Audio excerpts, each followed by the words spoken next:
શું તમે જાણો છો કે લોકો બીડી અથવા બિસ્ટોલ શા માટે પીવે છે? તો એના મનોવૈજ્ઞાનિક કારણ છે. પહેલા તો મનોવિજ્ઞાન શું છે? મનોવિજ્ઞાન એટલે મનનું વિજ્ઞાન, પણ મનને જોઈ શકાતું નથી એટલે વ્યાખ્યા બદલી. મનોવિજ્ઞાન એટલે આત્માનું વિજ્ઞાન, આત્માને પણ જોઈ શકાતી નથી.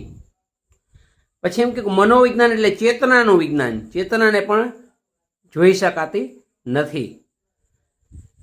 અને ત્યારબાદ બધા મનોવૈજ્ઞાનિકોએ સહમત થઈને વ્યાખ્યા બની, માનવી અને માનવેતર પ્રાણીઓના વર્તનનો અભ્યાસ કરતું વિજ્ઞાન એટલે મનોવિજ્ઞાન.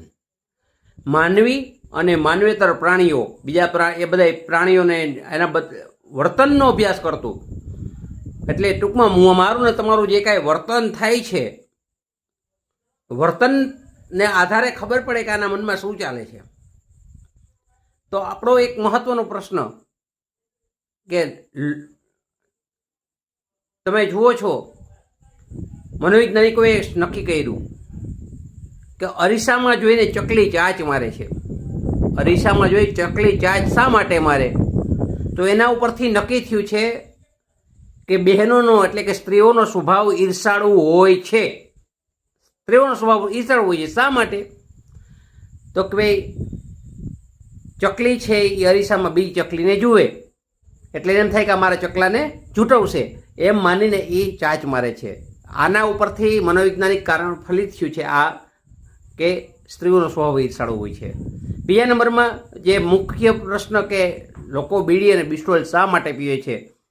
તો નાની ઉંમરમાં જ્યારે બાળકને સ્તનપાન જેટલા પ્રમાણમાં કરાવવું જોઈએ એના પ્રમાણ કરતાં વહેલું જો સ્તનપાન છોડાવી દઈએ તો મોટા થઈ અને બીડી અને બિસ્ટોલના વ્યસનમાં એ આગળ વધે છે. એટલે સ્ત્રીઓએ બાળકોને એના પૂરતા યોગ્ય સમય પૂરતું એને સ્તનપાન કરાવવું જોઈએ, અને નહીંતર પછી આ જે છે બાળક એ મોટું થતાં બીડી અથવા બિસ્ટોલ પીતું થવાનું છે. તો આ માહિતી ગમી હોય તો લાઈક કરજો, શેર કરજો, સબસ્ક્રાઈબ કરજો મારી ચેનલને. વિજય રાવલ લીંબોડા. ધન્યવાદ.